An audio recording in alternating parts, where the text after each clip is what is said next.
घर पे आप अपने ओवुलेशन को ट्रैक किस तरह कर सकती हैं। ओवुलेशन डे का जानना, फीमेल के अंदर अपनी फर्टाइल विंडो का जानना बेहद ज़रूरी होता है जब वो हमल कंसीव करने के लिए ट्राई कर रही होती हैं, क्योंकि जब इन मखसूस दिनों में ओवुलेशन डेज़ के अंदर वो अपने हस्बैंड के साथ मिलती हैं तो हमल जल्दी कंसीव हो जाता है।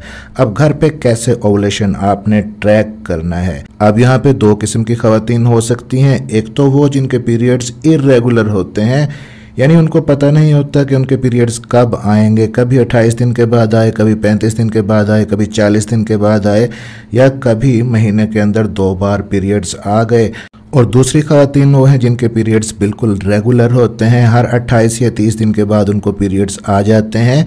1 या 2 दिन ऊपर नीचे होने से कोई ख़ास फ़र्क नहीं पड़ता। अब यहाँ पे एक बात याद रखिएगा कि अगर आप अपना ओवुलेशन ट्रैक करना चाहती हैं घर पे और आपके पीरियड्स इर्रेगुलर हैं तो घर पे आप अपना ओवुलेशन ट्रैक नहीं कर सकती। अगर इर्रेगुलर पीरियड्स हैं तो उसके लिए ओवुलेशन को ट्रैक करने का ओनली मेथड और रिलायबल जो तरीका है वो है आपकी फॉलिकुलर मॉनिटरिंग, फॉलिकुलर स्टडी, यानी डॉक्टर की हेल्प आपको लेना होगी।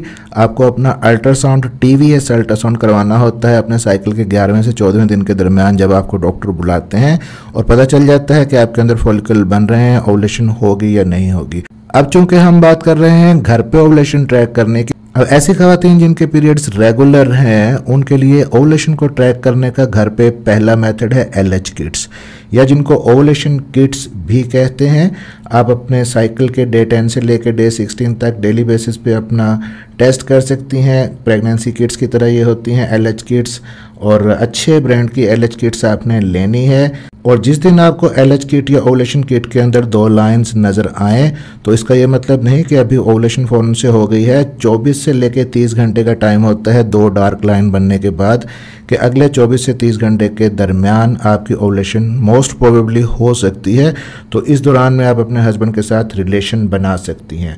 अब दूसरे जो नेचुरल मेथड हैं घर पे ओवुलेशन ट्रैक करने के लिए, रेगुलर पीरियड्स अगर आपके हैं, उनमें दूसरा मेथड है बेसल बॉडी टेम्परेचर को नोट करना। हर रोज़ सुबह उठ के अपना बॉडी टेम्परेचर नोट करें। जिस दिन थोड़ा सा राइज आपको लगे, टेम्परेचर बढ़ा हुआ लगे, मोस्ट प्रोबेबली ओवुलेशन की सिम्टम है। फिर 2 फिंगर टेस्ट बाज़ लोग एडवाइस करते हैं, जिसमें आप 2 फिंगर इंसर्ट करके अपने सर्विक्स की पोजीशन को नोट करने की कोशिश करती हैं, कंसिस्टेंसी देखने की कोशिश करती हैं। अगर सर्विक्स का मुंह आपको पहले से सॉफ्ट महसूस होता है, सर्विक्स थोड़ी सी नीचे महसूस होती है और वेट और स्लिपरी होती है, तो कहते हैं कि ओवुलेशन हो सकती है। फिर यहाँ पे चौथा मेथड है वेजाइनल डिस्चार्ज को जज करना। ख़वातीन के अंदर ओवुलेशन डेज के अंदर वेजाइनल डिस्चार्ज के अंदर कुछ चेंजेस आती हैं। वेजाइनल डिस्चार्ज पहले से ज़्यादा बनता है, पतला होता है, स्लिपरी हो जाता है, ताकि स्पर्म उसके अंदर स्विम कर सके। लेकिन ये जो आखिरी 3 मेथड हैं ये बहुत ज़्यादा रिलायबल नहीं है, क्योंकि बाज़ ख़वातीन ये सारी चेंजेस और तब्दीलियाँ और अलामात नोटिस कर पाती हैं और बाज़ नहीं कर पाती। हर फीमेल का बॉडी टाइप मुख्तलिफ होता है और मुख्तलिफ तरीके से रिस्पॉन्ड करता है। तो अगर आपके पीरियड्स रेगुलर हैं तो बेस्ट मेथड आप मुझसे पूछें कि कौन सा है ओवुलेशन को ट्रैक करने का घर पे, वो है LH किट्स। और अगर 100% एक्यूरेटली जानना चाहती हैं तो चाहे आपके पीरियड्स रेगुलर हैं चाहे इरेगुलर हैं, तो फिर फॉलिकुलर मॉनिटरिंग आपके लिए बेस्ट है। चैनल को सब्सक्राइब जरूर कर लीजिएगा और बेल नोटिफिकेशन ऑन कर लीजिएगा ताकि डॉक्टर हेल्पिंग हेल्थ की नई आने वाली वीडियो आप तक पहुँच सके। मिलते हैं अगली किसी वीडियो में, अपना ख्याल रखिएगा।